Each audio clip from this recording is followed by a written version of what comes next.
சங்கீதம் 106. அல்லேலூயா. கர்த்தரை துதியுங்கள், அவர் நல்லவர், அவர் கிருபை என்றுமுள்ளது. கர்த்தருடைய வல்லமையான செய்கைகளை சொல்லி அவருடைய துதியை எல்லாம் பிரஸ்தவப்படுத்தத்தக்கவன் யார்? நியாயத்தை கைக்கொள்ளுகிறவர்களும் எக்காலத்திலும் நீதியை செய்கிறவர்களும் பாக்கியவான்கள். கர்த்தாவே, நீர் தெரிந்து கொண்டவர்களின் நன்மையை நான் கண்டு உம்முடைய ஜாதியின் மகிழ்ச்சியால் மகிழ்ந்து உம்முடைய சுதந்திரத்தோட மேன்மை பாராட்டும்படிக்கு உம்முடைய ஜனங்களுக்கு நீர் பாராட்டும் கிருபையின்படி என்னை நினைத்து உம்முடைய இரட்சிப்பினால் என்னை சந்தித்தருளும். எங்கள் பிதாக்களோட கூட நாங்களும் பாவம் செய்து அக்கிரமம் நடப்பித்து ஆகாமியம் பண்ணினோம். எங்கள் பிதாக்கள் எகிப்திலே உம்முடைய அதிசயங்களை உணராமலும் உம்முடைய கிருபைகளின் திரட்சியை நினையாமலும் போய் சிவந்த சமுத்திர ஓரத்திலே கலகம் பண்ணினார்கள்.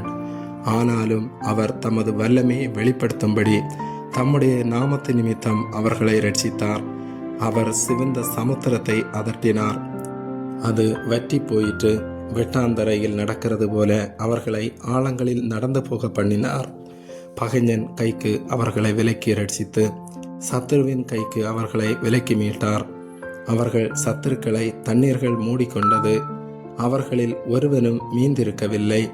அப்பொழுது அவர்கள் அவருடைய வார்த்தைகளை விசுவாசித்து அவருடைய துதியை பாடினார்கள். ஆனாலும் சீக்கிரமாய் அவருடைய கிரியைகளை மறந்தார்கள். அவருடைய ஆலோசனைக்கு அவர்கள் காத்திராமல் வனாந்தரத்திலே இச்சையுள்ளவர்களாகி அவாந்தர வெளியிலே தேவனை பரீட்சை பார்த்தார்கள்.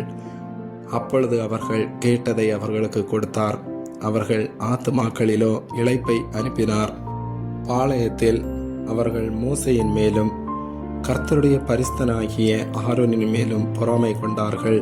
பூமி பிளந்து தாத்தானை விழுங்கி ஆபிராமின் கூட்டத்தை மூடி போட்டது.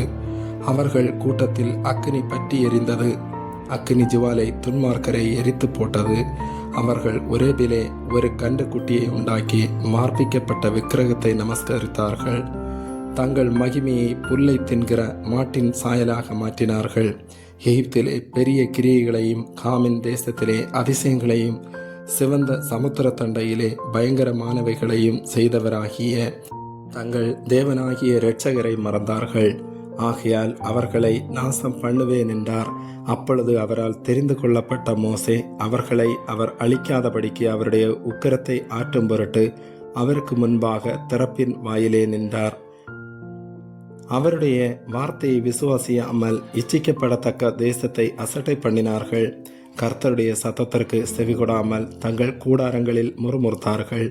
அப்பொழுது அவர்கள் வனாந்தரத்திலே மடியவும் அவர்கள் சன்னதி ஜாதிக்குள்ளேயே அழியவும் அவர்கள் பற்பல தேசங்களிலே சிதறடிக்கப்படவும் அவர்களுக்கு விரோதமாக தம்முடைய கையை எடுத்தார். அவர்கள் பாகால் பெயோரை பற்றி கொண்டு ஜீவனில்லாதவைகளுக்கு இட்ட பலிகளை புசித்து தங்கள் கிரியைகளினால் அவருக்கு கோபமூட்டினார்கள். ஆகையால் வாதை அவர்களுக்குள் புகுந்தது. அப்பொழுது பினேகாசு எழுந்து நின்று நியாயம் செய்தான். அதனால் வாதை நிறுத்தப்பட்டது. அது தலைமுறை தலைமுறையாக என்றைக்கும் அவனுக்கு நீதியாக எண்ணப்பட்டது. மேரிபாவின் தண்ணீர்களிடத்திலும் அவருக்கு கடும் கோபம் மூட்டினார்கள். அவர்கள் நிமித்தம் மோசேக்கும் பொல்லாப்பு வந்தது. அவர்கள் அவன் ஆவியை விசனப்படுத்தினதினாலேயே தன் உதடுகளினால் பதறி பேசினான். கர்த்தர் தங்களுக்கு சொன்னபடி அவர்கள் அந்த ஜனங்களை அழிக்கவில்லை. ஜாதிகளுடனே கலந்து அவர்கள் கிரியைகளை கற்று அவர்களுடைய விக்கிரகங்களை சேவித்தார்கள். அவைகள் அவர்களுக்கு கண்ணியாயிற்று. அவர்கள் தங்கள் குமாரரையும் தங்கள் குமார்த்திகளையும் பிசாசுகளுக்கு பலியிட்டார்கள். அவர்கள் கானான் தேசத்து விக்கிரகங்களுக்கு பலியிட்டு தங்கள் குமாரர் குமார்த்திகளுடைய குற்றமில்லாத இரத்தத்தை சிந்தினார்கள். தேசம் இரத்தத்தால் தீட்டப்பட்டது. அவர்கள் தங்கள் கிரியைகளினால் அசுத்தமாகி தங்கள் செய்கைகளினால் சோரம் போனார்கள். அதனால் கர்த்தருடைய கோபம் தமது ஜனத்தின் மேல் மூண்டது. அவர் தமது சுதந்திரத்தை அருவருத்தார். அவர்களை ஜாதிகளுடைய கையில் ஒப்பு கொடுத்தார். அவர்களுடைய பகைஞர் அவர்களை ஆண்டார்கள். அவர்களுடைய சத்துருக்கள் அவர்களை ஒடுக்கினார்கள். அவர்களுடைய கையின் கீழ் தாழ்த்தப்பட்டார்கள். அநேகந்தரம் அவர்களை விடுவித்தார். அவர்களோ தங்கள் யோசனையினால் அவருக்கு விரோதமாய் கலகம் பண்ணி தங்களுடைய அக்கிரமத்தினால் சிறுமைப்படுத்தப்பட்டார்கள். அவர்கள் கூப்பிடுதலை அவர் கேட்கும் போதோ அவர்களுக்கு உண்டான இடுக்கத்தை அவர் கண்ணோக்கி அவர்களுக்காக தமது உடன்படிக்கையை நினைத்து தமது மிகுந்த கிருபையின்படி மனஸ்தாபப்பட்டு அவர்களை சிறைப்பிடித்த யாவரும் அவர்களுக்கு இறங்கும்படி செய்தார்.